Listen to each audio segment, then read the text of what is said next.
श्री दशरथ नंदन रघुवर अवध बिहारी।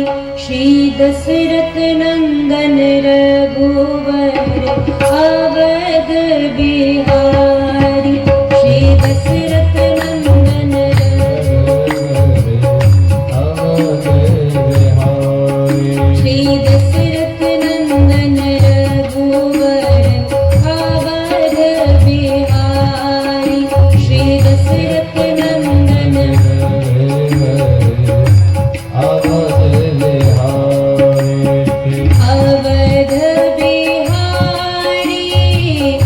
जनक दुलारी अवध बिहारी।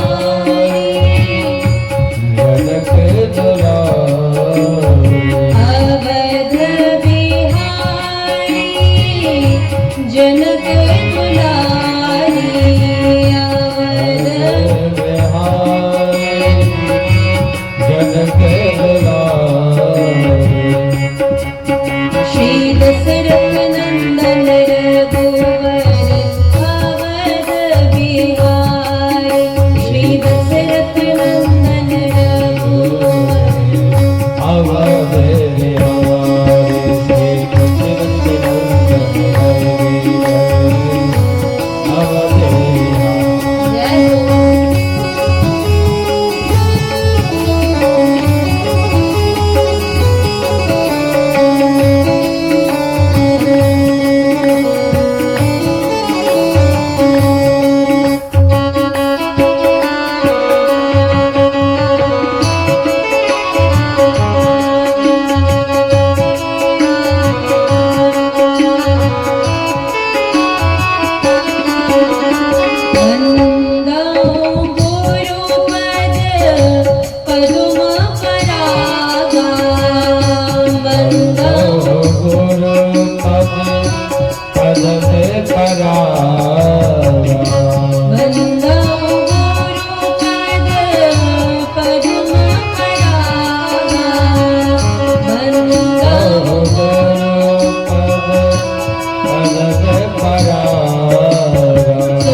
श्री दशरथ नंदन रघुवर अवध बिहारी। श्री दशरथ नंदन अवध बिहारी। दशरथ नंदन रघुवर अवध बिहारी। श्री दशरथ नंदन अवध बिहारी।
मंगल भवन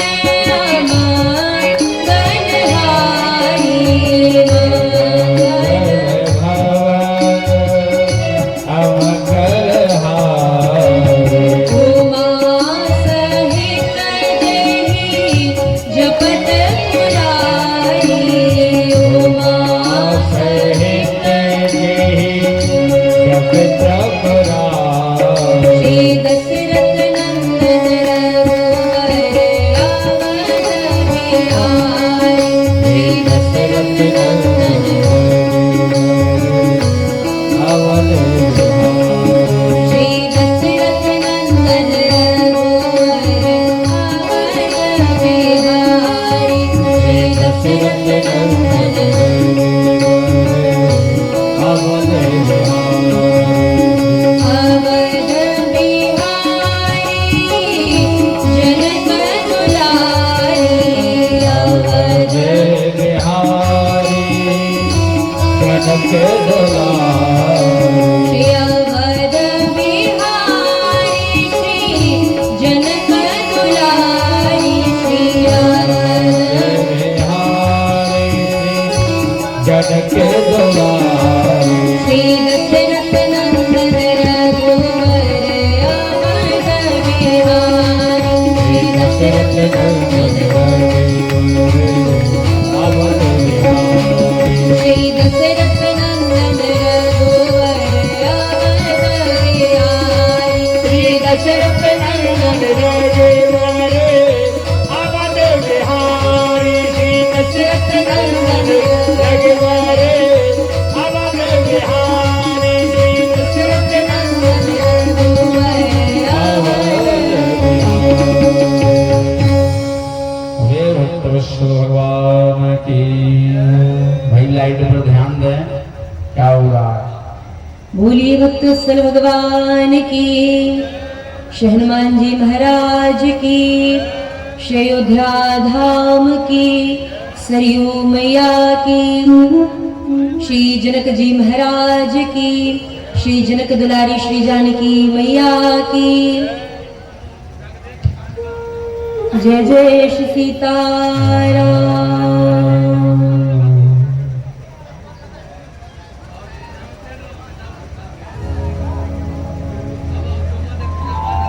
आज सबसे पहले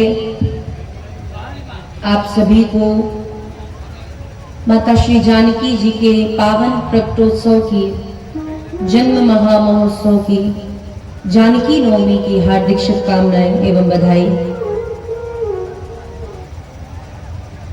6 अप्रैल को हम और आपने रामनवमी को मनाया और आज है जानकी नवमी। रामनवमी पर श्री रामचंद्र जी का जन्म महोत्सव मनाते हैं और आज के दिन बड़े धूमधाम के साथ जनकपुर धाम में भी श्री जानकी जी के मंगल जन्मोत्सव की बधाई मनाई जा रही है। सीतामढ़ी में जहां पर जानकी जी पृथ्वी से प्रकट हुई, ऐसे पावन दिव्य स्थान पर भी श्री जानकी माता के जन्मोत्सव का सुंदर बधाई सभी संत गायन कर रहे होंगे। हम उस तीर्थ को, उस पावन भूमि को, माता श्री जानकी जी को, श्री जनक जी महाराज, माता श्री सुनैना जी को वंदन प्रणाम करते हैं। यद्यपि हम लोगों के भाग्य में नहीं है, रामनवमी पर तो सभी अयोध्या जी आ जाते हैं। कभी ना कभी व्यक्ति अपने जीवन में एक बार अयोध्या जी रामनवमी पर जरूर जाता है, लेकिन जानकी जी के उस जनकपुर धाम में बड़े विरले लोग ही जा पाते हैं। जिन पर भगवान की बड़ी कृपा होती है वही लोग जनकपुर धाम जा पाते हैं। जैसे वृंदावन मथुरा तो सब चले जाते हैं, लेकिन बरसाना वही जाते हैं जहां पर, जिन पर श्री जी की कृपा ज्यादा हो, जिनसे हमारे कन्हैया ज्यादा प्रसन्न हो, वही बरसाना जाते हैं। ऐसे ही जिन पर श्री रामचंद्र जी की अत्यधिक कृपा हो, वही जनकपुर धाम भी जाते हैं। तो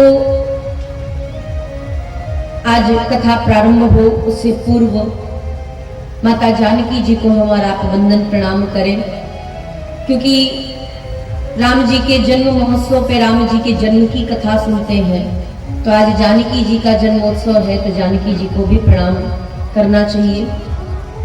ये परम सौभाग्य है कि हम और आप आज जानकी नवमी, वैसे तो बहुत सारे लोगों को पता ही नहीं रहता है, रामनवमी की तो बड़ी धूमधाम मची रहती है, लेकिन जानकी नवमी जो मिथिला के धाम से है उनके लिए तो जानकी नवमी विशेष है, लेकिन जो नहीं है उनके लिए थोड़ा सा याद करना थोड़ा कठिन हो जाता है। श्री जनक जी महाराज जो जनकपुर धाम के अधिपति हैं, एक बार श्री जनक जी महाराज के राज्य में अकाल पड़ गया, वर्षा नहीं हुई। और ये वर्षा 1, 2, 5 वर्ष के लिए नहीं, वरन 12 वर्षों के लिए अकाल पड़ा, पृथ्वी सूख गई। जनक जी ने अपने भंडार खोल दिए, लोगों को अन्न जल की व्यवस्था करा करके अपनी प्रजा का पालन किया, पेट भरा। लेकिन जब 12 साल बीत गए और एक भी जल की बूंद धरती पर न गिरी, तब जनक जी महाराज ने संतों से निवेदन किया।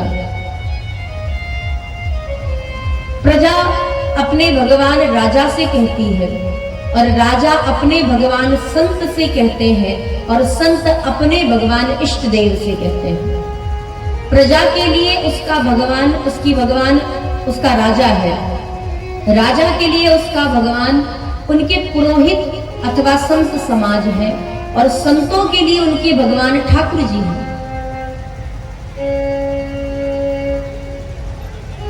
समय बीत गया, जनक जी महाराज ने संतों के चरणों में जाके प्रणाम किया। सतानंद जी को प्रणाम वंदन करके हाथ जोड़ करके बड़े विनम्र भाव से निवेदन किया, महाराज अगर मेरा यह पूरा राज्य देने के बाद, अन्न भंडार देने के बाद भी अगर मेरी प्रजा का कल्याण हो तो मैं अपने भंडार को खोलने के लिए तैयार हूं। और मैंने दिया, परंतु अब तो मेरे पास भी इतनी क्षमता नहीं रह गई कि मैं अपने भंडार से अपनी प्रजा का पेट भर सकूं। तो क्या मेरे इस राज्य में वर्षा नहीं होगी? सतानंद जी ने कहा, राजन आज आपके नेत्रों में सचमुच में वह लालसा दिखी है, वह चिंता दिखी है। अब वर्षा कराने के लिए देवताओं को प्रसन्न करना होगा, और देवताओं को प्रसन्न करने के लिए यज्ञ का आयोजन करना होगा, और यज्ञ के आयोजन के लिए स्वच्छ और सुंदर भूमि को ढूंढना पड़ेगा। तो जनक जी ने कहा, तो महाराज देरी किस बात की है, भूमि को देखा जाए, निरीक्षण किया जाए। बोले ये यज्ञ कोई साधारण यज्ञ नहीं है।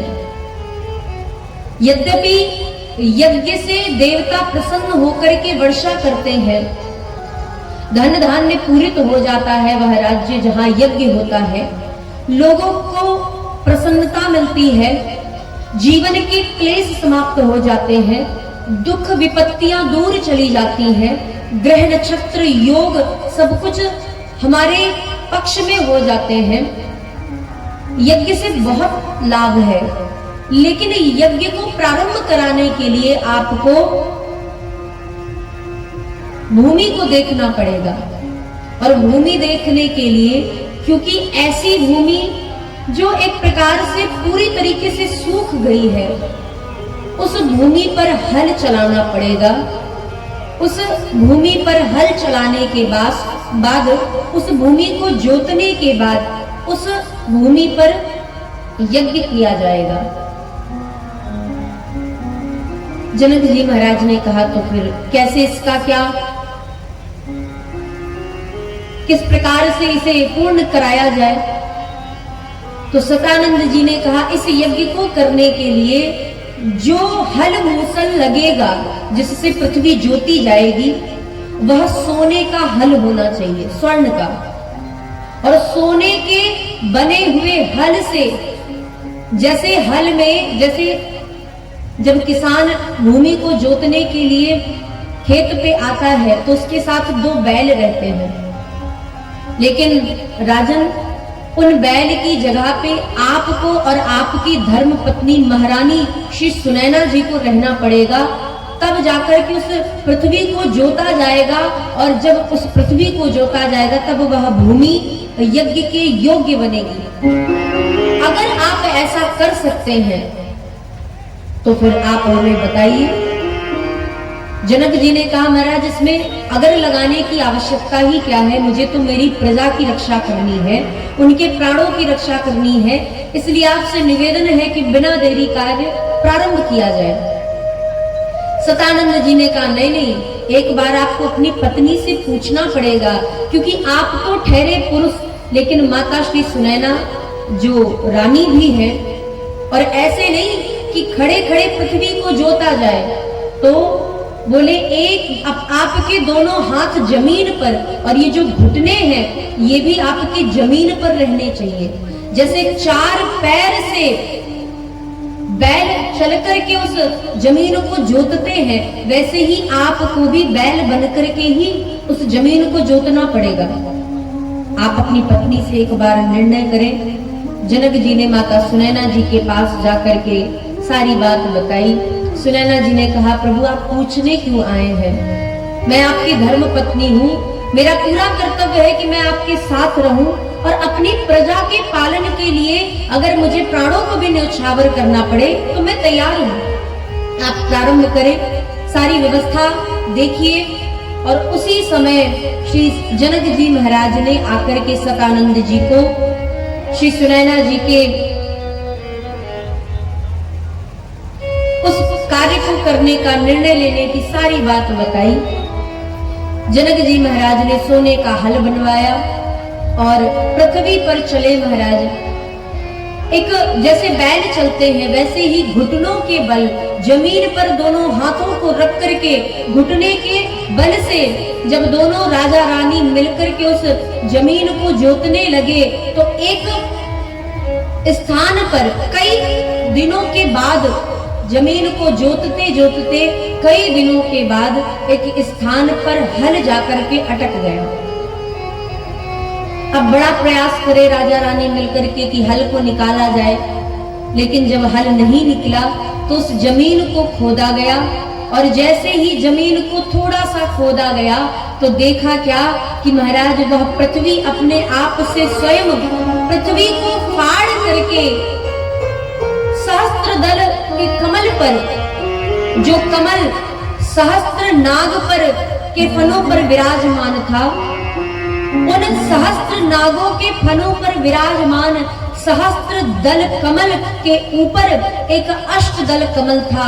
उस अष्टदल कमल पर एक छोटी सी दिव्य किशोरी आदि अनंत जो माता श्री जानकी जी हैं, जो श्री रामचंद्र जी की प्राण वल्लभा है, ऐसी माता श्री जगत जननी आदि जगदम्बा श्री जानकी जी ने, किशोरी जी ने छोटा सा दिव्य रूप धारण किया और उस पृथ्वी से प्रकट हो गए। बोलिए श्री जनक नंदिनी जानकी जो की। जानकी जी का प्रागट्य हुआ। 16 सखियां जो जानकी जी की सखियां थी, वे सभी जानकी जी को घेर करके खड़ी हैं। सर्पों के फन पर उस सहस्त्र दल कमल के ऊपर, अष्टदल कमल पर जानकी जी के उस दिव्य छोटे से स्वरूप को देख करके सभी बड़े प्रमुदित हुए, बड़े प्रसन्न हुए। श्री नारद जी महाराज भी आए और नारद जी ने उसी समय नामकरण कर दिया। हल के अग्रभाग से, जिसे सिर कहा जाता है, उस अग्रभाग से जमीन पर वह अग्रभाग लगा और उस अग्रभाग से एक क्यारी प्रकट हो गई जिसे सीता कहा जाता है। हल के सिर के भाग से क्यारी बनने से एक सुंदर सी क्यारी बनी, एक गहराई युक्त क्यारी बनी जिसे सीता कहा जाता है। इसीलिए माता श्री जानकी जी का एक नाम सीता पड़ा। और क्योंकि जनक जी महाराज ने उस हल को चलाया था, तो हल का जो अग्रभाग होता है, नुकीला सा जो भाग होता है, उसको सिर कहा जाता है। और नारद जी महाराज कहते हैं, जो जनक जी की कीर्ति को फैलाएंगी, जिनके कारण जनक जी को जाना जाएगा, जिनके कारण जनक जी की ध्वजा पताका फहराएगी, इसलिए आज से जनक जी का नाम सिरध्वज। सिर और ध्वज, ध्वज मतलब पताका, तो इनका जनक जी का नाम तो जनक ही था, विदेही ही था, मिथिलेश ही था, लेकिन जानकी जी के जन्म होने पर जनक जी का भी एक नामकरण कर दिया गया।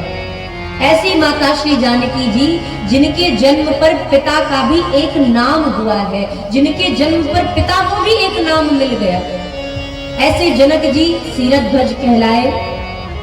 और क्योंकि सीता जी का ये जो नाम है ये तो अभी अभी धरती से प्रकट होने के बाद पड़ा है, तो किसी ने पूछा कि जानकी जी का नाम तो अनंतानंत कालों से चला आ रहा है। तो नारद जी कहते हैं कि ऐसे नाम को जो अनंतानंत सनातन है, जिसका ना आदि है ना अंत है, ऐसा नाम ये तो नित्य है।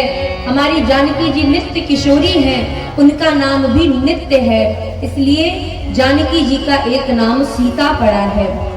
परंतु यह जो सीता नाम है यह बड़ा ही सुंदर नाम है। इस संसार सागर से पार उतारने के लिए सीता नाम ही एकमात्र सहारा है।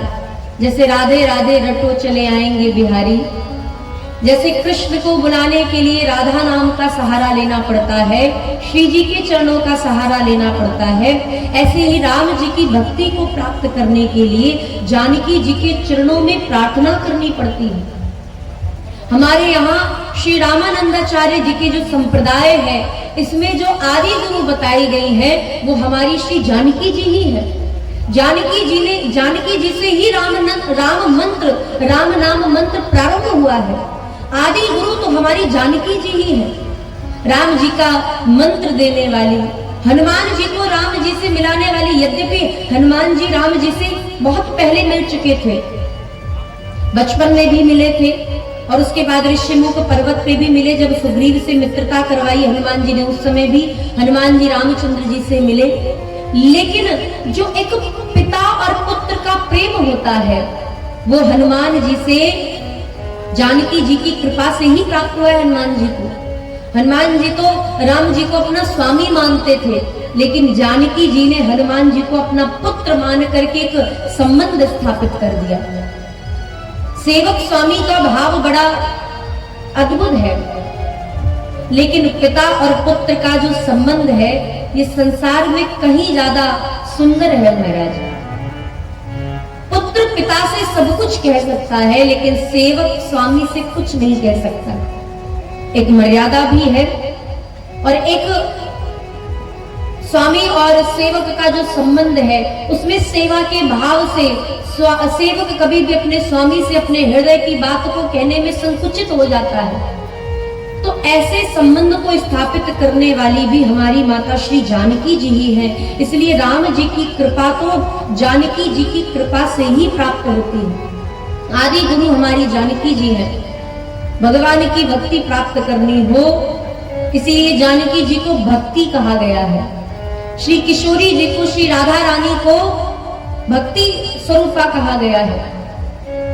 महाराज, स्त्रियों में जितनी जल्दी बातें हो जाती हैं पुरुषों में नहीं होती हैं। एक ट्रेन के सफर में आपने देखा होगा, एक ट्रेन के सफर में दो पुरुष एक स्थान पर अगल बगल बैठ करके चले आते हैं। 8 घंटे का 12 घंटे का सफर बिना बातचीत किए उस 8 घंटे 10 घंटे के सफर को पूर्ण कर लेते हैं। लेकिन माताओं का जो स्वभाव है, अगर ये 1 घंटे के लिए भी ट्रेन में बैठी है तो आस पड़ोस की जितनी भी माताएं उनसे पूरा पता और सारी जन्म कुंडली प्राप्त कर लेती हैं। माताओं का स्वभाव ऐसा होता है। इसीलिए अगर घर में आपने देखा होगा कि पड़ोस में जब 2 नए पड़ोसी आ जाते हैं तो पड़ोसी भी स्त्रियों से बातचीत पहले करते, पुरुषों की बजाय ज्यादा।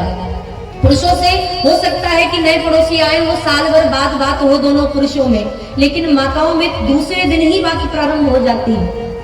तो कोई भी कार्य कराना हो महाराज तो स्त्रियों से सुंदर संबंध, क्योंकि इनका हृदय बड़ा ममतामयी होता है। महाराज, भगवान के अनेकानेक रूप है, अनेकानेक स्वरूप है, लेकिन जितनी जल्दी हमारी दुर्गा माता प्रसन्न होती है, जितनी जल्दी हमारी काली माता प्रसन्न हो जाती है, जितनी जल्दी हमारी संतोषी माता प्रसन्न हो जाती है, उतनी जल्दी राम जी भी प्रसन्न नहीं होते हैं महाराज। इसलिए दुर्गा जी का, अच्छा आप देखेंगे राम जी के लिए, भगवान कृष्ण के लिए 1-2 ही व्रत बताए गए हैं, लेकिन दुर्गा जी के लिए 9 दिन का व्रत बताया गया है। यद्यपि 9 दिनों का व्रत थोड़ा सा कठिन है, 9 दिनों का समय भी बहुत ज्यादा है, लेकिन आप यह भी विचार कीजिए कि 9 दिनों की उस व्रत में जब कन्याओं को खिलाया जाता है, बालिकाओं को बुला करके कन्या भोज कराया जाता है, आप देखेंगे जिस घर में बड़े ही श्रद्धा के साथ, बड़े ही प्रेम के साथ, सम्मान के साथ कन्याओं को बुला करके दोनों नवरात्रि में, चैत्र की नवरात्रि और शारदीय नवरात्रि में जब कन्याओं को जिस घर में अच्छे से ढंग से भोजन कराया जाता है, उस घर में धन संपत्ति निरंतर बढ़ती रहती है महाराज। तो हमारी श्री जानकी जी भी उन्हीं श्री रामचंद्र जी की भक्ति को प्रदान करने वाली है। आइए हम और आप भी श्री जानकी जी के चरणों में स्तुति करके उन्हें प्रणाम करें, उसके बाद आगे की कथा में प्रवेश करेंगे, क्योंकि आज जानकी नवमी है और ये तो बिहार तो मिथिला का ही क्षेत्र माना जाता है। अब जैसे पूरा उत्तर प्रदेश राम जी का क्षेत्र है, वैसे बिहार में आते ही जानकी जी की याद आ जाती है और उत्तर प्रदेश में जाते ही राम और कृष्ण की याद आ जाती है। तो इसलिए ऐसी अभी इसके पूर्व में माता श्री जानकी जी की कृपा से मिथिला धाम में ही कथा हो रही थी। बड़े सौभाग्य से मिलता है महाराज, एक राम जी की जन्मभूमि में कथा कहने का अवसर, एक वृंदावन में, एक मथुरा में और एक मिथिला में। इन चारों ही स्थानों में अथवा किसी भी तीर्थ क्षेत्र में कथा कहने का, सुनने का जो सौभाग्य है, ये बड़ी कृपा से मिलता है। इसलिए इस सौभाग्य को ऐसे ही नहीं गवा देना चाहिए। आइए माता जानकी जी के चरणों में हमारा प्रणाम करें।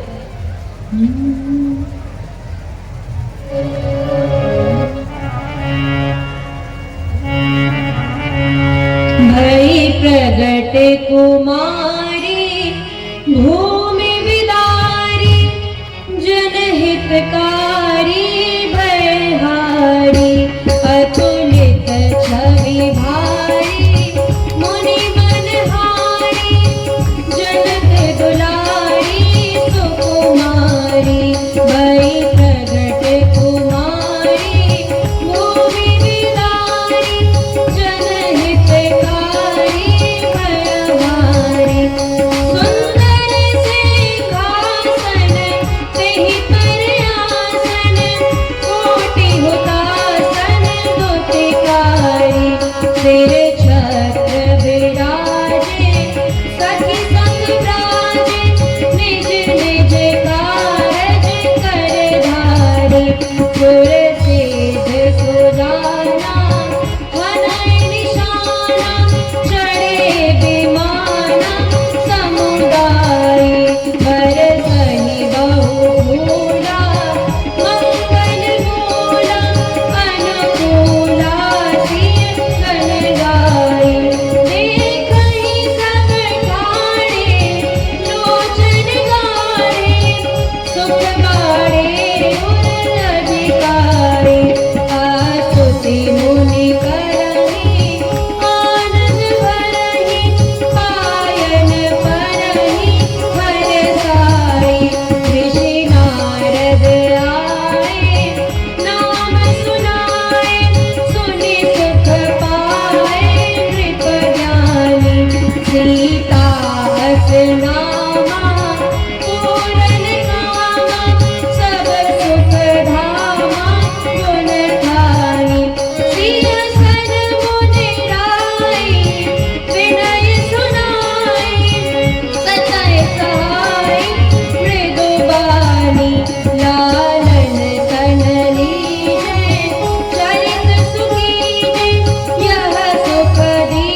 प्रगट भई सिय आए, चरित के पावन परम बरदन मोद निकाय।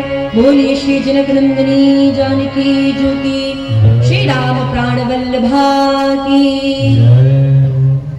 ऐसे श्री जानकी जी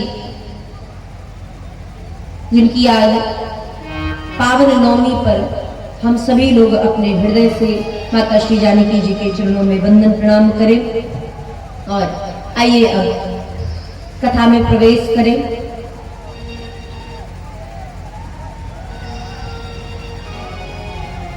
श्री पूज्य पाद्य श्री गोस्वामी तुलसीदास जी महाराज ने कल की कथा में हम और आपने श्रवण किया।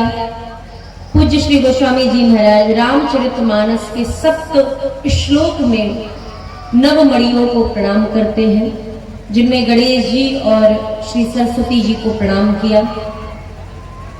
दूसरे श्लोक में शंकर भगवान एवं माता पार्वती जी जो श्रद्धा और विश्वास के स्वरूप हैं, उन्हें प्रणाम किया। तीसरे श्लोक में वंदे बोधमयम नित्यम गुरुम शंकर रूपिणम, नित्य बोधमय और सबके गुरु के रूप में श्री शंकर भगवान को प्रणाम करते हैं। शंकर भगवान जो सबके गुरु हैं, आपने ये तो सुना ही होगा, जानते ही होंगे कि जब तक मनुष्य जीवन में गुरु मंत्र ना ले ले, गुरु दीक्षा ना ले ले, राम मंत्र ना सुन ले, गुरुमुख ना हो जाए, तब तक उसके जीवन में किए जाने वाले जितने भी पुण्य हैं, उन पुण्यों का आधा ही फल मिलता है। आधा फल क्यों मिलता है? क्योंकि अब हम महाराज इतना तो वेद पढ़े नहीं है कि वेद की श्रुतियां हमें याद हैं, वेदों के मंत्र याद हैं, और वेद मंत्र याद है तो वेद मंत्रों से ही देवताओं को प्रसन्न कर लेंगे। अगर ऐसा होता तो फिर जो वाराणसी के और अयोध्या जी के सभी आचार्यगण वैदिक विद्वान आए हैं, इनको ना बुलाना पड़ता महाराज, सब अपने अपने घर में यज्ञ कर रहे होते। अच्छा, वेद की ऋचाएं अगर याद भी हो जाए, वेद मंत्र याद भी हो जाए, तो हम उन्हें तब तक नहीं पढ़ सकते जब तक गुरु की कृपा ना हो।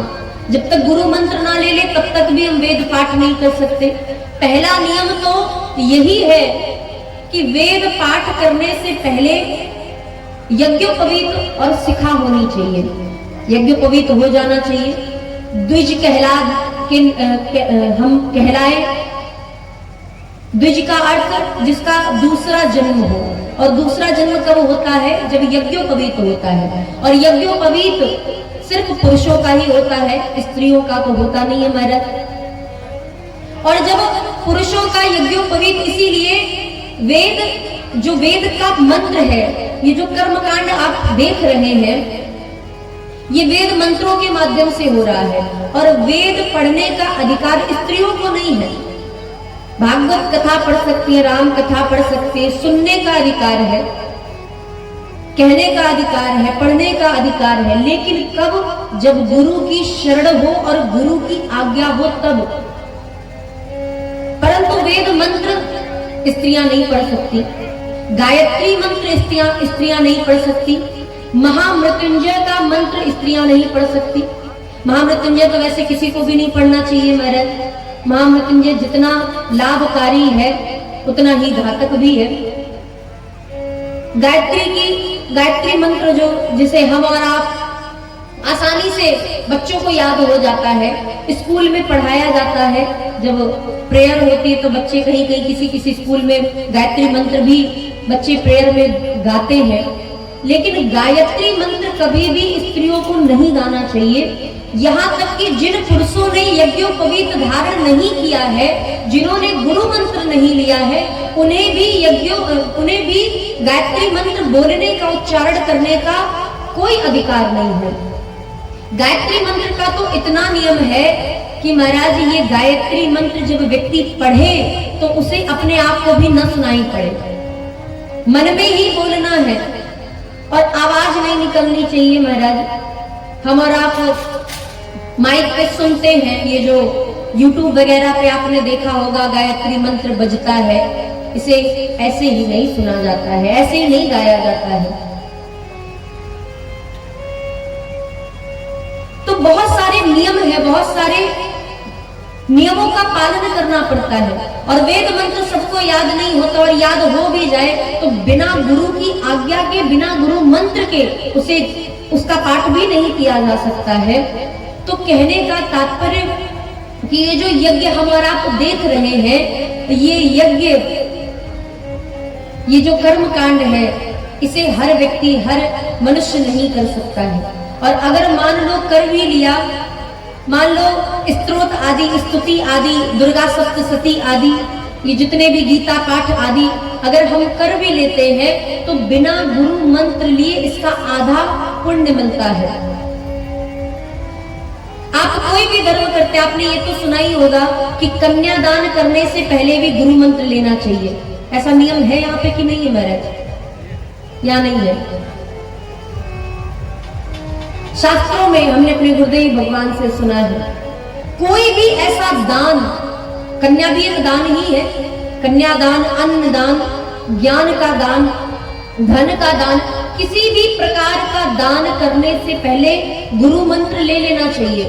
अच्छा, हमने कहीं कहीं ये भी देखा है महाराज, बालकों को जब वो 6 महीने के हो जाते हैं तो कुछ माता पिता अपने ही जो गुरुजी जो वंशावली के अनुसार चले आ रहे हैं उनसे गुरु मंत्र दिला देते हैं। अब बताइए 6 महीने के बालक को क्या गुरु मंत्र याद होगा? अच्छा चलो, हमने कई लोगों से पूछा कि गुरु मंत्र लिया, बोले हाँ महाराज। तो गुरु मंत्र क्या है? गुरु मंत्र याद है? बोले महाराज कॉपी में कहीं लिखा रखा है, डायरी देखनी पड़ेगी। अब बताओ ऐसे गुरु मंत्र लेने का क्या मतलब है जिसके लिए डायरी खोलनी पड़े? अच्छा, तो गुरु जी के दर्शन करने जाते हैं, बोले जब गुरु मंत्र लिया था उसके दूसरे साल गए थे, उसके बाद से तो गए नहीं। अच्छा, तो मंत्र जाप तो थोड़ा बहुत करते होंगे। बोले महाराज समय मिलता नहीं है। तो आखिर गुरु मंत्र लेने का मतलब क्या हुआ? गुरु मंत्र का मतलब है कि जब आप उसका कम से कम जितना गुरु जी बताएं कि 1 माला जप करना है, 2 माला जप करना है, 6, 14, 7 जितने भी, तो उसके अनुसार यदि आप गुरु मंत्र का जाप कर रहे हैं तब तो अच्छी बात है। लेकिन कोई भी वस्तु दान करने से पहले, विशेषकर माता पिता जब अपनी कन्या का दान करे, कन्यादान करे, बेटी का विवाह करे, तो उससे पहले उन्हें गुरु मंत्र ले लेना चाहिए। अन्यथा कन्यादान करने का जो फल है वो भी आधा ही मिलता है। और कन्यादान तो बार बार होता नहीं है महाराज। धन का तो दान आप कई बार कर सकते हैं, लेकिन कन्यादान तो एक ही बार होता है। इसलिए कन्यादान करने से पहले गुरु मंत्र लेना चाहिए। और हमारे यहाँ तो ऐसा नियम है कि जब बालक अपने होश संभाल ले, पहले तो 15-20 साल पहले सुनने में आता है कि 5 वर्ष के बच्चे रहते थे, बालक रहते थे। 5 साल के बालकों के अंदर बड़ी मासूमियत रहती थी, बड़ी चंचलता रहती थी, उनके अंदर भगवान देखे जाते थे। आजकल तो 3 साल के बच्चों के अंदर भी मासूमियत नहीं रह गई महाराज। 3 साल के बच्चों को मोबाइल पकड़ा दिया गया, अब वो सारा दिन मोबाइल चला रहे हैं महाराज, सारा दिन मोबाइल में लगे हुए हैं, तो उनके अंदर कहां से मासूमियत रह जाएगी?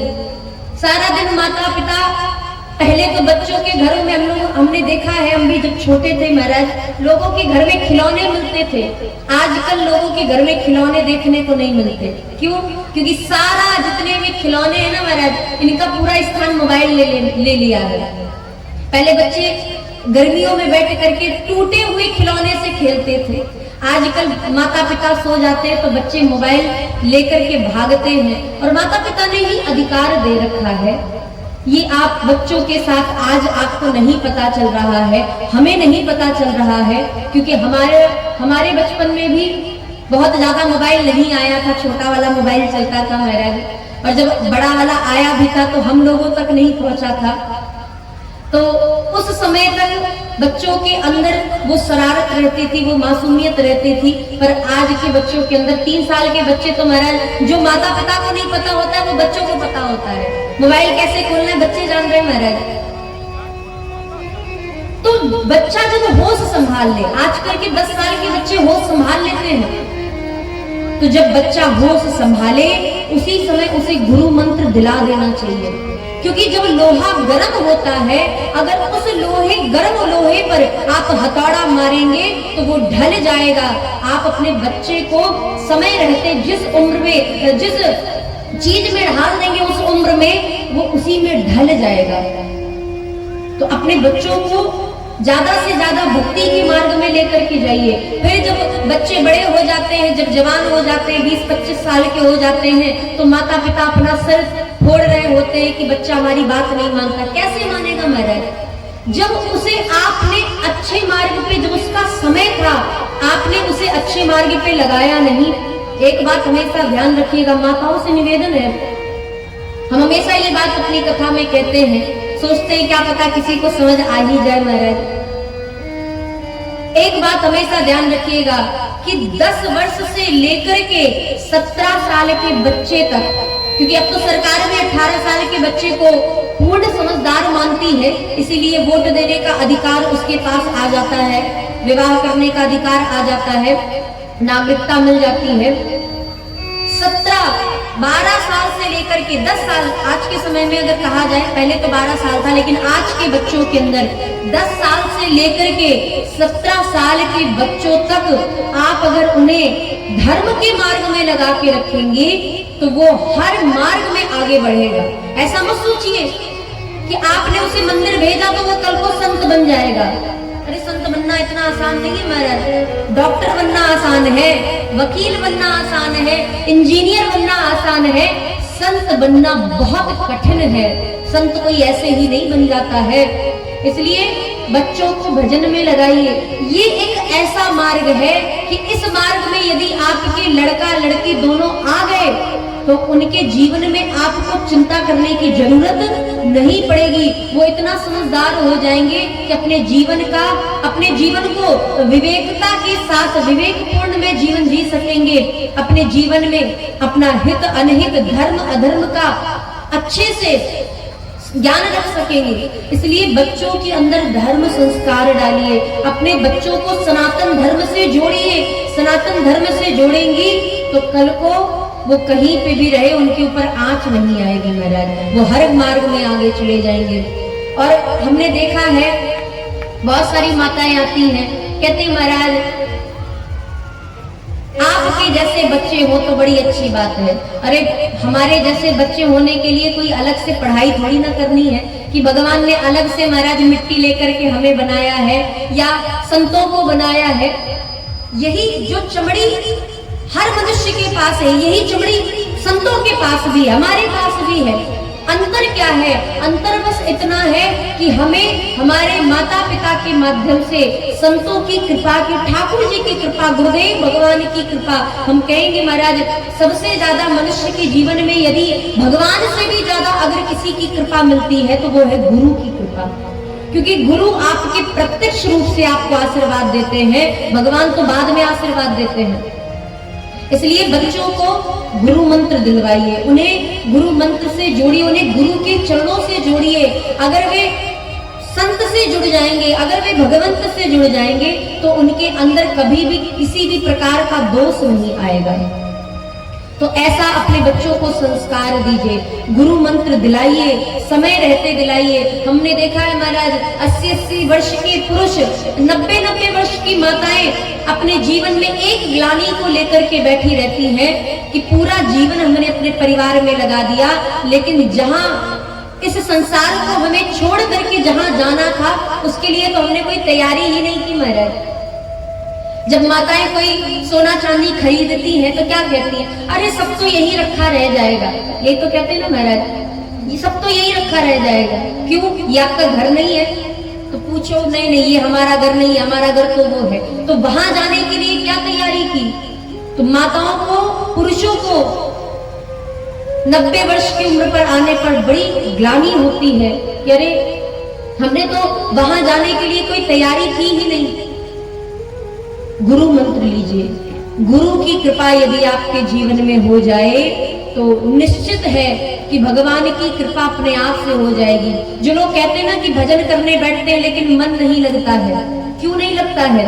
इसीलिए नहीं लगता है क्योंकि अभी आपके जीवन में गुरु नहीं आए हैं। आप अनुभव कीजिएगा, संत जन अपना अनुभव बताते हैं। हमारे अयोध्या जी के संत जन अपना अनुभव बताते हुए कहते हैं कि जिस दिन से हमने गुरु मंत्र लिया है उस दिन से हमारा भजन करने में मन लगने लगा। अब ऐसा भी नहीं कि संतों की तरह हम 4 घंटे बैठ के माला जप करने लग गए, लेकिन जितने समय में जितनी देर भगवान के पास बैठे हैं, बड़ा विचित्र स्वरूप है मनुष्य का। हाथ में तो माला होती है और दिमाग में महाराज माला के अलावा माला माल चल रहा होता है। माला हाथ में है और माल दिमाग में चल रहा है। कितना धन बाकी है, कितना धन कमाना है, कितना अकाउंट में पड़ा है, कितना अभी बकाया देना है, ये दिमाग में चल रहा होता है। हाथ में माला है महाराज, लेकिन दिमाग में माल चल रहा है। तो ये जो मन नहीं लग रहा है, इसका सबसे बड़ा कारण है गुरु मंत्र नहीं है, गुरु कृपा नहीं है। और जब आपके जीवन में गुरु कृपा हो जाएगी, आप अनुभव करेंगे, उसी दिन से आपका मन लग जाएगा। आप बच्चे को जब वो 4-5 साल का हो जाता है, उसे विद्यालय भेजते हैं तो वो रोता है। पहले दिन, दूसरे दिन, 10 दिन वो रोएगा, और जब 15वें दिन आप उसे भेजेंगे तो वो मुंह बनाएगा। 1 महीने बाद भेजेंगे तो वो जाने का उसका मन नहीं करेगा। लेकिन आप, ऐसा तो नहीं कि बच्चा रो रहा है तो माताएं उसको स्कूल नहीं भेजती हैं। 1 महीने बाद नहीं, 2 महीने बाद उस बालक का विद्यालय में मन लग ही जाता है। तो जब आप भजन करना प्रारंभ करेंगे, 1 दिन मन नहीं लगेगा, 15 दिन नहीं लगेगा, 1 महीने नहीं लगेगा, 2 महीने नहीं लगेगा, लेकिन निरंतर यदि आप एक दिन 5-5 मिनट बैठ करके भगवान का नाम जप करेंगे, भगवान की पूजा करेंगे, आरती करेंगे, हनुमान चालीसा का पाठ करेंगे, दुर्गा सप्तशती का पाठ करेंगे, राम रक्षा स्तोत्र का पाठ करेंगे, गीता का पाठ करेंगे, 1 दिन मन नहीं लगेगा, 1 महीने 2 महीने नहीं लगेगा, तीसरे महीने अपने आप से ही मन लगने लग जाएगा। लेकिन बीच में छोड़ना नहीं है महाराज। तो गुरु की कृपा से ही ये संभव है। अब आप कहेंगे गुरु के बारे में तो इतना बता दिया, गुरु मंत्र कैसे ले? आजकल तो संत भी नहीं मिलते महाराज, संतों के पास जाए तो जाए कैसे? तो संतों के पास गुरु मंत्र लेने के लिए अगर आपके पास समय नहीं है, अगर आप गुरु मंत्र लेना चाहते हैं लेकिन आपका जीवन में आपके योग नहीं बन पा रहा है, तो हमारे पूज्य गोस्वामी जी महाराज बड़ा सुंदर उपाय, सबसे सरल उपाय बताते हैं जो सबको सुलभ है और सबको उपलब्ध है। कौन सा? कहते वंदे बोधमयम नित्यम गुरुम शंकर रूपिणम।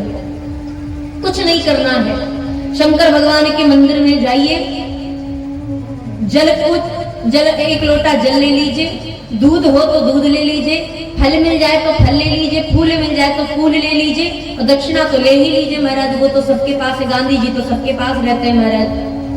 तो वही नोट उठाइए, सिक्का उठाइए, जल लीजिए और शंकर भगवान के मंदिर में जाकर के जल चढ़ा करके शंकर भगवान से बस इतनी सी प्रार्थना कीजिए कि हे श्री शंकर भगवान, हे भोलेनाथ, आज से हम आपको अपना गुरु मान रहे हैं, हम आपके चेला बन रहे हैं, आपके शिष्य बन रहे हैं, आप हमें शिष्य के रूप में स्वीकार करें, हम आपको अपने गुरु के रूप में स्वीकार कर रहे हैं। और ऐसा कहकर के गुरु जी को प्रणाम कीजिए, शंकर भगवान को प्रणाम कीजिए।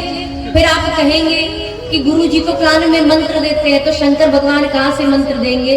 तो शंकर भगवान का एक ही मंत्र है, राम राम, तुम पुनि राम राम दिन राती। भगवान शंकर का एक मंत्र है राम नाम, और राम नाम का जप कीजिए निरंतर श्री सीताराम। और ये गुरु मंत्र तो ऐसा है जिसके लिए आसन की कोई बाध्यता नहीं, समय की कोई बाध्यता नहीं।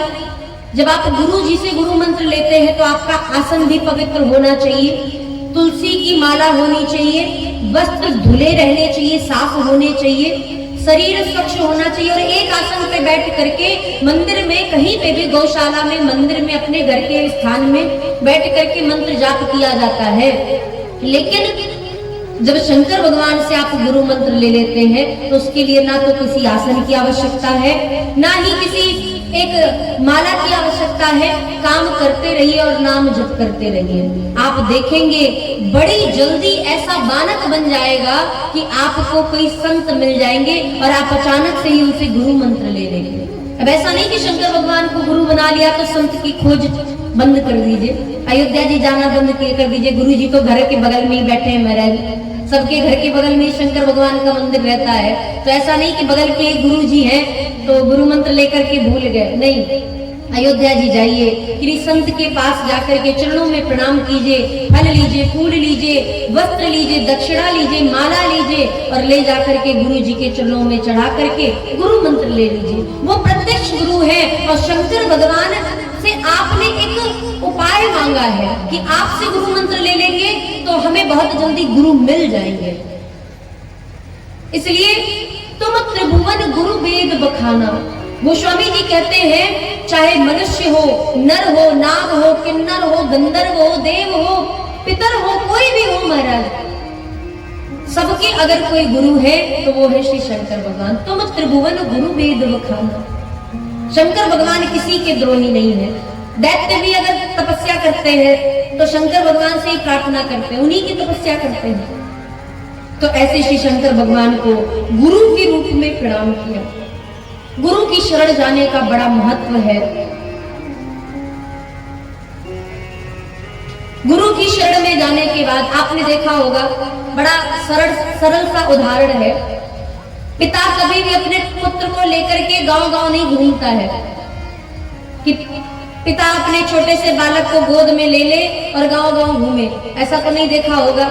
लेकिन जितने भी दादाजी रहते हैं महाराज, ये अपने पोते को कंधे पर बैठा करके पूरा गांव घुमाते हैं। जैसे किसी को धन से ज्यादा ब्याज प्यारा होता है, जैसे किसी को पुत्र से ज्यादा पौत्र प्यारा होता है, ऐसे ही भगवान को अपने निजी, अपना जो स्वयं का भक्त है, इससे ज्यादा ठाकुर जी को भक्त के भक्त प्यारे होते हैं। जो संत की शरण में चले जाते हैं भगवान उनको जल्दी गोद उठा लेते हैं, उनको जल्दी मानते। गोद उठा लेने का मतलब दूसरी तरीके से मत समझिएगा कि भगवान जल्दी पूछ लेते हैं, ऐसा नहीं है। जब गजेंद्र ने भगवान विष्णु को बुलाया, हे नाथ मेरी रक्षा करो, इस ग्राह से मेरी रक्षा करो, तो भगवान आए और गजेंद्र को उबारने से पहले ग्राह को ही उद्धार कर दिया। गजेंद्र ने कहा आपसे नाराज है। भगवान ने कहा क्यों? गजेंद्र ने कहा महाराज बुलाया मैंने था, उद्धार पहले मेरा करना चाहिए था आपको, तो मेरे पास ना आकर के आप मगरमच्छ के पास चले गए, ग्राह के पास चले गए। भगवान ने कहा भैया आपने बड़े प्रेम से मुझे बुलाया, लेकिन आप एक बात को नहीं समझ पाए। क्या? मुझे भक्त से ज्यादा भक्तों के भक्त प्यारे होते हैं, इसीलिए मैं आया तो आपके बुलाने पर था, लेकिन ग्राह ने आपके चरण को पकड़ रखा था, उस मगरमच्छ ने तुम्हारे चरणों को पकड़ रखा था, तो मुझे उस पर ज्यादा प्रेम आ गया, इसलिए मैंने उसका उद्धार पहले किया, तुम्हारा बाद में किया। महाराज मूल से ज्यादा व्यक्ति को अपना ब्याज प्यारा होता है, पुत्र से ज्यादा पौत्र प्यारा होता है, ऐसे ही भक्त से ज्यादा भक्तों के भी भक्त भगवान को प्यारे होते हैं। इसलिए भगवान से सीधा संबंध बनाने की कोशिश मत करना। कभी भी मंदिर में जाकर के भगवान को अपना स्वामी मत मानने लग जाना महाराज। पहले तो हनुमान जी की शरण में जाना, पहले तो शंकर भगवान की शरण में जाना, पहले तो जानकी जी के चरणों में प्रणाम करना, पहले तो श्री राधा रानी के चरणों में जाकर के निवेदन करना, उसके बाद रामचंद्र जी को बोलना नहीं पड़ेगा, बुलाना नहीं पड़ेगा, वो अपने आप से ही चले आएंगे। तो ऐसे श्री शंकर भगवान को गुरु के रूप में यमाश्रितो ही वक्रोपी चंद्र सर्वत्र वंदते। जब राहु देखता है कि चंद्रमा पूर्ण हो गया है, पूर्णिमा पे पहुंच गया है, तो ग्रसने के लिए आ जाता है और चंद्र ग्रहण लग जाता है। लेकिन जब वही चंद्रमा द्वितीया के रूप में आता है, जब वह द्वितीया के स्वरूप में आ जाता है, टेढ़ा हो जाता है, तब राहु चंद्रमा को देखने तक नहीं जाता है महाराज। ऐसे ही वक्त चंद्रमय ग्रसई न राहु, राहु भी टेढ़े चंद्रमा को ग्रसन नहीं करता है। अर्थात इस संसार में रहते रहते मनुष्य के अंदर इतने दोष आ जाते हैं कि भगवान, हम खुद ही भगवान से दूर चले जाते हैं। लेकिन जब वो टेढ़े चंद्रमा ने देखा कि अरे द्वितीया के चंद्रमा को तो कोई देखना नहीं पसंद कर रहा है, तो वह द्वितीया का चंद्रमा शंकर भगवान की शरण में जाकर के निवेदन करता है कि प्रभु मेरी रक्षा कीजिए। शंकर भगवान ने कहा क्या बात है? बोले महाराज द्वितीया के चंद्रमा को कोई देखना नहीं चाहता है और जब मैं पूर्ण हो जाता हूँ तो राहु चला आता है मुझे ग्रसने के लिए।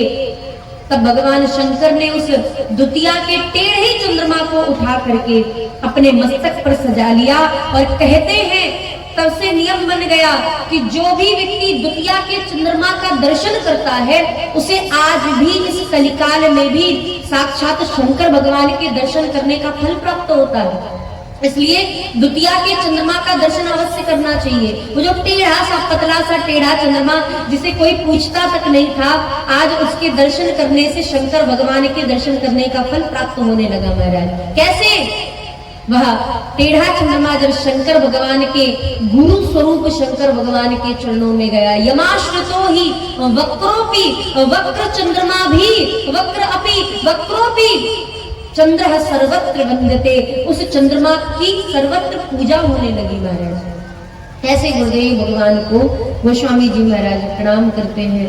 तो जिन्होंने अभी तक गुरु मंत्र नहीं लिया है वे सभी शंकर भगवान को गुरु मंत्र लेने के लिए समय मत देखिएगा।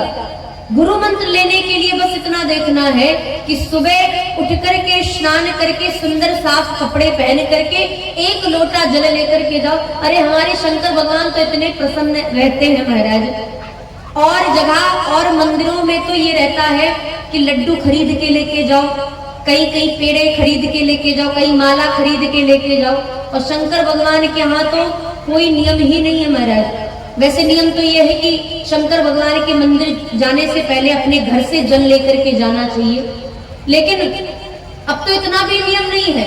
शंकर भगवान का इधर मंदिर बन रहा होता है और उधर नल बन रहा होता है महाराज, कि व्यक्ति आएगा यहीं से नल से पानी भर करके शंकर भगवान को चढ़ा देगा। तो घर से भी सामग्री लेने जाने की आवश्यकता नहीं है, वहीं से पानी भरो महाराज और पानी ले जा करके लोटे भी रखे रहते हैं। अब तो ऐसा भी नहीं कि लोटा घर से लेकर के जाना है, लोटा भी रखे, मंदिर से लोटा उठाओ, जल भरो और ले जाके शंकर भगवान को चढ़ा दो, उतने में ही भोलेनाथ प्रसन्न है। अब बताओ इतने सरल गुरु किसी को मिल सकते हैं महाराज? इसलिए ऐसे गुरुदेव भगवान को आइए हम और आप भी, अगर आपने शंकर भगवान को अपना गुरु मान लिया है तो शंकर भगवान को प्रणाम करें, और अगर आपके कोई गुरु हैं तो उन्हें आइए एक सुंदर से भजन पुष्पांजलि के माध्यम से हमारा प्रणाम करें। गुरुदेव दया करके मुझको अपना लेना, गुरुदेव दया करके मुझको अपना लेना, गुरुदेव दया करके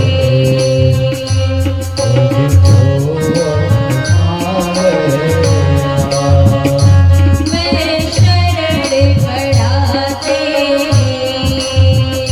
मैं शरण पड़ाते, चरणों में जगा देना, मैं शरण पड़ाते। सभी लोग ताली की सेवा करते हैं। गुरुदेव दया करके मुझको अपना लेना, गुरुदेव दया करके मुझको अपना लेना।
निधि नाम तेरा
को अपने जीवन में अपने गुरुदेव भगवान से करनी चाहिए वो यह है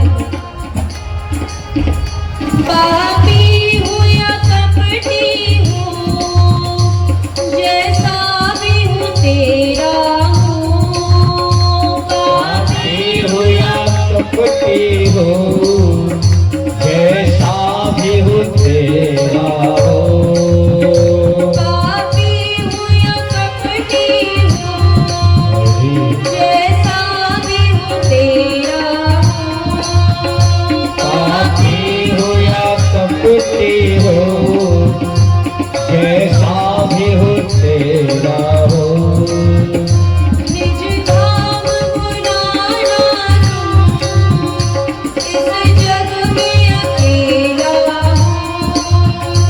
निज धाम बुलाना तो इस जग में अकेला हो। निज धाम बुलाना तू इस जग में अकेला हो। निज धाम बुलाना तो इस जग में अकेला हो।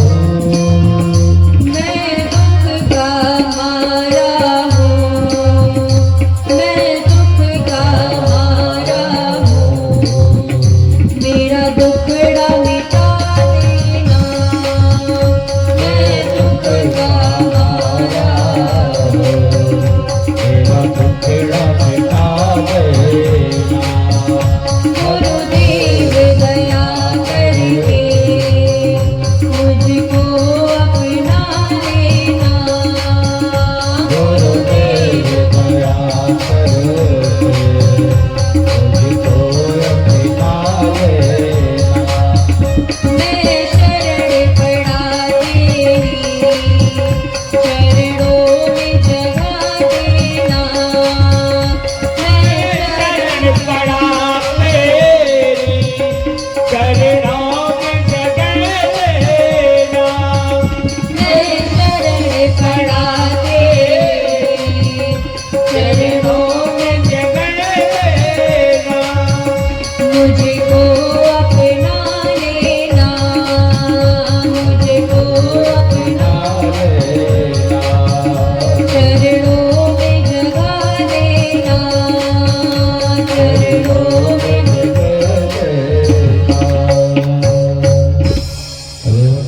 भगवान की बोलिए सद्गुरुदेव भगवान की, श्री शंकर भगवान की। तो ऐसे शंकर भगवान को गुरु स्वरूप में गोस्वामी जी महाराज वंदन प्रणाम करते हैं। चौथे श्लोक में श्री हनुमान जी महाराज और श्री वाल्मीकि जी महाराज को प्रणाम किए, जो कि श्री सीता रामचंद्र जी की कथा का वर्णन करने वाले दोनों ही कवि हैं। एक कवीश्वर हैं, एक कपीश्वर हैं। साथ ही साथ श्री जानकी जी को गोस्वामी जी ने प्रणाम किया। उद्भव स्थिति संहार कारणिम क्लेश हारणिम सर्वश्रेष्ठकरीम सीताम नतोहम राम वल्लभाम यम माया विश्वर्ति विश्वमखिलम ब्रह्मादि देवासुराय सत्पाद भाति विषय भात यत्सत्पाद विषय भाति सकलम रज्जौ यथा रहेर ब्रह्म यत्पादप्लवमेकमेव हि भवाम मोदिस्तावताम वन्देहं तमशेष कारण परम रामाख्यमीशं हरिम।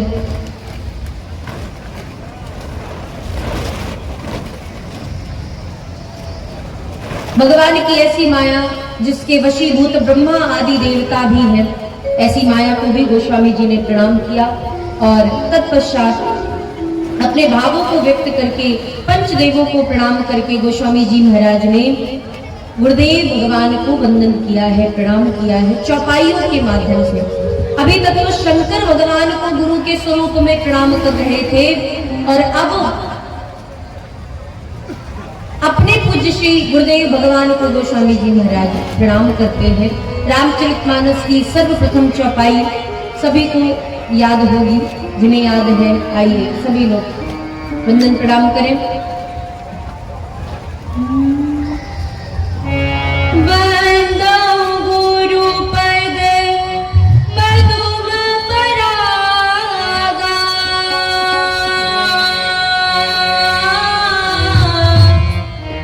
सुरुचि सुबास सरस अनुराग राम सिया राम जय जय राम राम सिया राम जय जय राम राम सिया राम जय जय राम।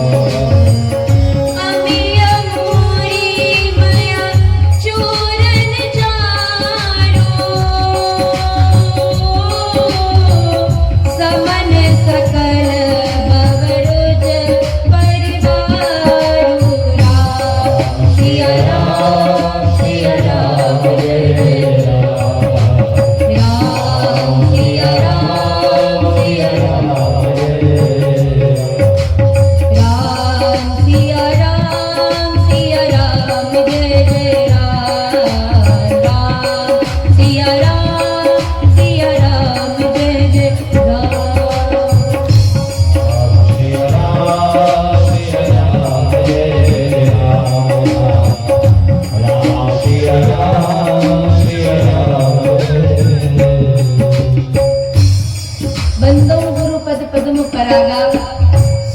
सुबास सरस अनुरागा।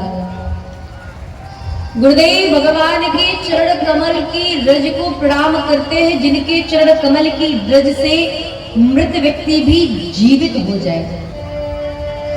तो कहेंगे महाराज, लोग कहेंगे जो अधार्मिक है, थोड़ा नास्तिक है, कहेंगे ये तो फिर महाराज विज्ञान को फेल करने वाली बात हो गई कि मृत व्यक्ति को भी जीवित कर दे। अगर गुरुदेव भगवान के चरण कमल की रज मरे हुए व्यक्ति को भी जीवित कर सकती है, तो फिर विज्ञान को ऐसा ही करना चाहिए। तो मृत व्यक्ति आखिर है कौन, पहले ये तो जानिए। सबको केवल सांसें बंद हो गई तो व्यक्ति मृत हो जाए, ऐसा थोड़ी ना है महाराज। कभी कभी जीते जी व्यक्ति भी मुर्दे के समान होते। कहते नहीं महाराज तुम तो जीते जी धरती पर भारू हो महाराज, ऐसा कहा जाता है। अंगद जी जब रावण की सभा में पहुंचे तो अंगद जी से रावण ने बड़ी बदकही करी, और बदकही करते करते अंगद जी ने कहा, रावण मैं तुझे मार के अभी इसी समय माता जानकी जी को यहाँ से लेकर के चला जाता। तो रावण ने कहा कि तो क्यों नहीं लेके जाते। अंगद जी ने कहा कि मैं लेकर के तो चला जाऊं, लेकिन मरे हुए को मारने में मुझे कोई वीर थोड़ी ना कहेगा। बोले क्यों नहीं कहेगा भाई? बोले ना महाराज, मरे हुए को मारने में कोई वीरता नहीं मिलती। अंगद जी ने कहा मरा हुआ कौन है? रावण ने कहा मरा हुआ कौन है? बोले महाराज तुम मरे हुए के ही समान तो हो, और तुम्हें 2-4 थप्पड़ क्या 10-12 थप्पड़ भी यदि मार दिए जाए तो भी मुझे कोई वीर नहीं कहेगा। और मैं वीरता चाहता हूं, मैं वीर हूं, मरे हुए पर हाथ नहीं उठाता। तब अंगद जी ने उस स्थान पर 14 लोगों के नाम बताए हैं रावण को। अंगद जी महाराज कहते हैं कि कौन कौन मरे के समान है। तो कहते हैं महाराज कौल काम बस कृपण विमूढ़ा, अति दरिद्र अजसी अति बूढ़ा। 14 लोग मरे के समान हैं। कौन कौन से?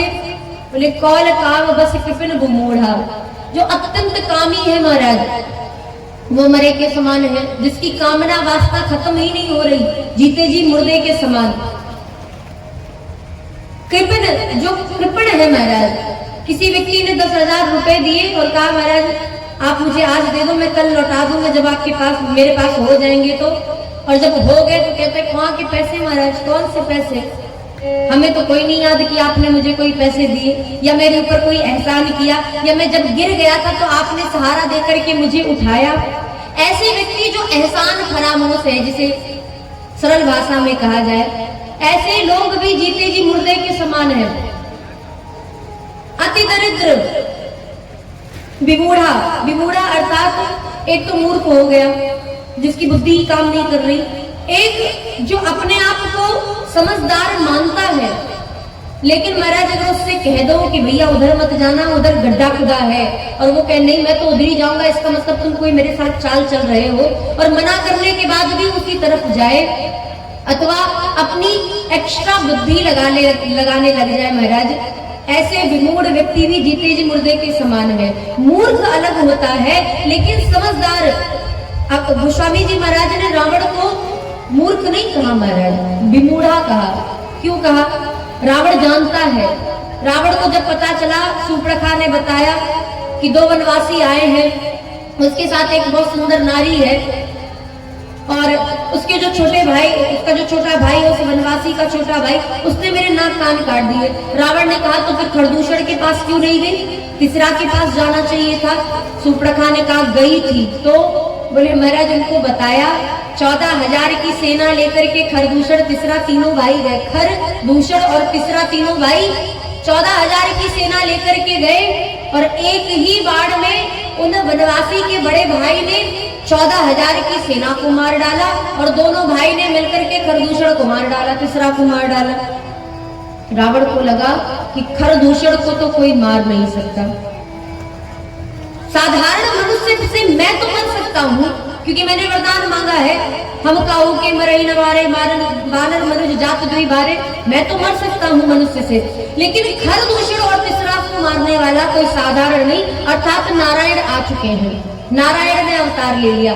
पर रावण इतना मूर्ख महाराज, ये जान गया कि वो वनवासी और कोई नहीं, साक्षात नारायण है, ब्रह्म है, फिर भी मारीच के पास चला गया कि जाओ मामा, जाओ जाकर के स्वर्ण का मृग बनो और मैं उनकी पत्नी का हरण करूंगा, मैं युद्ध करूंगा। अब बताओ महाराज, जानता है कि नारायण आ चुके हैं, फिर भी युद्ध करने के लिए चला। 19 बार रावण को समझाया गया कि भैया तुम जिससे युद्ध करने जा रहे हो और किसकी बात करे।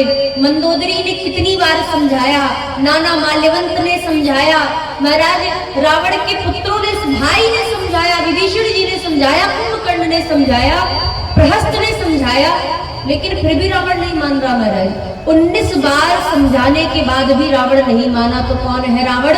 विमूढ़ा। इसीलिए अंदर जी कहते हैं कि ऐसे व्यक्ति जीते जी मुर्दे के समान है। और अति दरिद्र, एक तो हो गए दरिद्र, एक हो गए अति दरिद्र, एक हो गए कंजूस, एक हो गए महाकंजूस, एक उनसे बड़े वाले आते हैं महाराज। तो ऐसे ही एक तो हो गए दरिद्र। अच्छा, दरिद्र का मतलब क्या है? दरिद्र का मतलब गरीबी से नहीं है। गरीब तो सबरी जी भी थी। सबरी जी के भवन में क्या था महाराज? नित्य प्रति फूल लेकर के आती थी, नित्य प्रति बैर लेकर के आती थी, खाती थी, चीख करके रख देती थी, फिर सुबह वही काम करने लग जाती थी महाराज। गरीब तो सुदामा जी भी थे, लेकिन दरिद्रता और गरीबी में, दोनों में जमीन आसमान का अंतर है। गरीबी में भगवान चले आते हैं, लेकिन दरिद्रता में भगवान पता नहीं कितने किलोमीटर दूर भाग जाते हैं महाराज। दरिद्रता स्वभाव में और व्यवहार में होती है, जीवन में नहीं होती है। जिसके घर में साफ सफाई ना हो, उसके घर में दरिद्रता निवास करती है। दरिद्रता भी देवी है महाराज। जैसे लक्ष्मी देवी है, वैसे दरिद्रता भी देवी है। जिनके घर में साफ सफाई ना रहे, जिनके द्वार पर हमेशा गंदगी पड़ी रहे, दरिद्रता निवास करती है। जिनके घर में, मंदिर में जहां भगवान बैठे हैं, हमने देखा है कई घरों में लड्डू गोपाल जी को ले आते हैं, 1-2 महीने सेवा होती है और तीसरे महीने से अभी तक तो महाराज लड्डू गोपाल जी रसमलाई छान रहे थे। ठाकुर लड्डू गोपाल जी को महाराज बढ़िया बढ़िया लड्डू खिलाए जा रहे थे, रसगुल्ले खिलाए जा रहे थे। और 3 महीने बीते, 4 महीने बीते, अब लड्डू गोपाल जी मिट्टी खा रहे हैं महाराज। चारों तरफ से मिट्टी से सने लड्डू गोपाल रखे हैं, वही एक वस्त्र पहने 4 महीने से बैठाए हुए हैं महाराज। ना लड्डू गोपाल जी को स्नान कराना है, ना भोग लगाना है। जिनके मंदिर में साफ सफाई नहीं है, जिनके मंदिर में, भगवान के मंदिर में सुंदर सा वस्त्र नहीं बिछा है, ठाकुर जी धूल से ढके हुए हैं, उनके घर में दरिद्रता निवास करती है। जिनके घर के कोने में गंदगी पड़ी है, घर के जो कोने होते महाराज, एक एक कोने साफ होने चाहिए घर के, जिनके घर के कोने गंदगी से भरे होते, उनके घर दरिद्रता होती है। जो व्यक्ति हर बात पे झूठ बोलता है, एक एक बात पे, अगर वो, अब तो आजकल मोबाइल हो गया महाराज, झूठ तो ऑनलाइन आदमी बोल देता है कानपुर में तो बोल देगा महाराज हम तो नागपुर में बैठे हुए हैं, है महाराज मध्य प्रदेश में कह रहा है हम तो उत्तर प्रदेश में बैठे हैं, है अपने घर में कह देगा हम तो ऑफिस में बैठे हैं। तो जो पग पग पर झूठ बोल रहा है, सांस सांस में झूठ बोल रहा है, उसकी एक तो वाणी उसकी खत्म हो जाती है। वो अगर कुछ अच्छा सोचेगा, अच्छा कहेगा भी, तो कहते हैं ना महाराज की दिन में एक बार सरस्वती जी जिह्वा पे आती हैं। लेकिन जो लोग दिन भर झूठ बोलते हैं, सरस्वती जी कहते भैया हमारा मन नहीं कर रहा है कि हम तुम्हारी जिह्वा पर आकर के बैठे, इसलिए हमें आना ही नहीं है। तो उनकी जिह्वा पे कभी सरस्वती जी विराजमान नहीं होती। जो झूठ बोलते हैं उनके जीवन में भी दरिद्रता आने लगती है। दरिद्रता कई प्रकार से आती है महाराज। जिनके घर अतिथि का अच्छे से स्वागत सत्कार नहीं होता है, एक बार एक अनवांटेड महाराज अतिथि आके घर में बैठ गए, अनचाहे अतिथि आके घर में बैठ गए। अब पति पत्नी चाहते तो नहीं है कि अतिथि जी यहाँ पे रहे, भाई 1 दिन रहे, 2 दिन रहे, 3 दिन रहे, चौथे दिन से पति पत्नी का मुंह बनने लगा। पता नहीं महाराज कब तक रहेंगे, तो जाने का नाम ही नहीं ले रहे। तो पति ने कहा अच्छा देखो ऐसा करना, जब तुम भोजन के लिए पूछने के लिए आना तो हम कह देंगे कि हमारा भोजन करने का मन नहीं है। जब हम ऐसा कह देंगे तो तुम उन अतिथि जी से पूछना, और जब हम कह देंगे कि हमारा भोजन करने का मन नहीं है तो वो भी मना कर देंगे। अब अतिथि जी ने कहा, पत्नी आई, पति और अतिथि दोनों लोग बैठे हुए बात कर रहे थे। तो अतिथि जी से पूछा, बोले आप कुछ भोजन करेंगे? तो जो अतिथि आए थे उन्होंने कहा था हाँ भाभी जी जो आपको अच्छा लगे बना लीजिए। पतिदेव ने कहा कि नहीं नहीं आज मेरा भोजन करने का मन नहीं, सुबह तुमने इतना ज्यादा खिला दिया कि मेरा पेट तो अभी तक दर्द हो रहा है, अभी भोजन नहीं करना हमें, तो हम सीधा कल भोजन करेंगे। तो अतिथि ने कहा तो फिर रहने दो भाभी, क्या बनाओगी भोजन? अच्छा आप अपने लिए बना रही हो तो मेरे लिए भी बना लेना।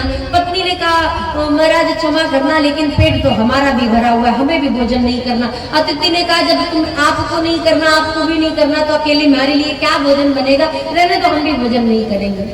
अब महाराज इस तरीके से तो जो अतिथि का ढंग से स्वागत नहीं करते, अपमान कर देते हैं, अतिथि भगवान के स्वरूप है महाराज, उनका हमेशा स्वागत सत्कार करते रहना चाहिए, इससे लक्ष्मी बनी रहती है घर में। तो ये भी एक दरिद्रता का ही स्वरूप है, और ऐसी दरिद्रता जो जिसके जीवन में है वो भी जीते जी मुर्दे के समान है। अति दरिद्र अजसी मतलब जिसको अपयश लग गया है, एक के बाद एक अपयश लग रहा है, या जिसके जीवन का अपयश खत्म नहीं हो रहा है। महाराज कुछ लोग ऐसे अपयशी हो जाते हैं कि कितना भी अपने जीवन में अच्छे कर्म कर ले, लेकिन लोग उनकी अच्छे गुणों को नहीं देखते, उनकी बुराई को देखते हैं। उनके जीवन में एक बार जो उनसे कुकर्म हो गया है उस चीज को देखते हैं। तो अति दरिद्र अजसी जिसके जीवन का अपयश समाप्त ही नहीं हो रहा, वो भी जीते जी मुर्दे के समान है। अति दरिद्र अजसी अति बूढ़ा, अपनी उम्र को लांग गया है।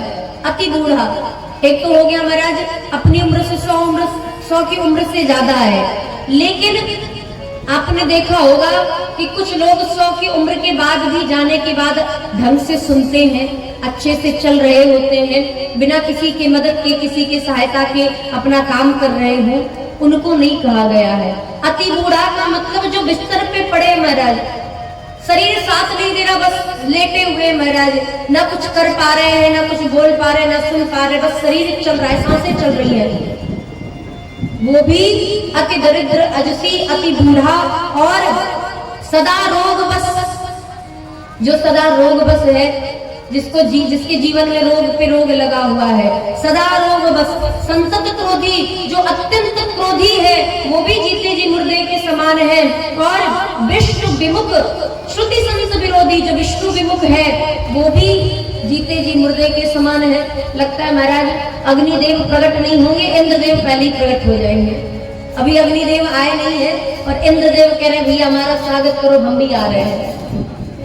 तो ऐसे 14 लोगों का नाम अंगद जी ने बताया, उनमें से रावण भी है, परंतु इनमें से कुछ जो विष्णु विरोधी हैं, जो श्रुति संत विरोधी हैं, अगर इन्हें गुरु जी के चरणों की धूल मिल जाए तो वे भी जीवित हो सकते हैं। इसलिए ऐसे गुरुदेव भगवान के चरण कमल की रज हमें जीवित करने वाली है। ऐसे गुरुदेव भगवान के चरण कमलों में हमारा प्रणाम करते हैं।